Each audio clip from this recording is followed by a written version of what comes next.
Сәлем достар, қайырлы күн. Бүгін мен сіздерге сарымсақтың пайдасы туралы айтатын боламын. Видеоның соңына дейін көріп, қолдауды ұмытпаңыздар.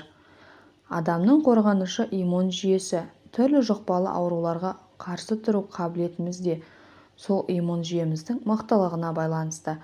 Міне сол үшін сарымсақ жеудің түрлі пайдасы туралы айтатын боламын.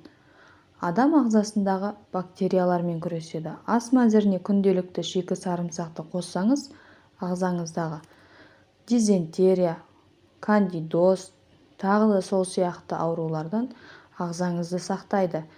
Екіншіден, қандағы қант мөлшерін төмендетеді.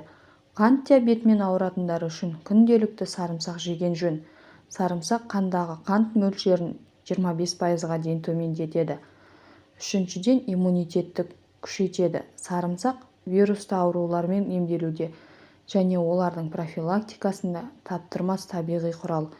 Сарымсақты күнделікті пайдалану тұмау, сырқау ауруларынан 60%-ға алдын алады. Төртіншіден, буын аурулары.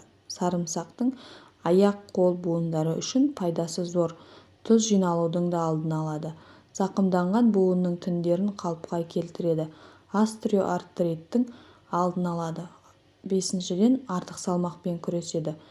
Сарымсақ дұрыс тамақтану механизмінің тетігі. Сарымсақты жеу арқылы артық салмақтан арылып қана қоймай, бір қалыпты ұзақ уақытқа дейін сақтауға болады.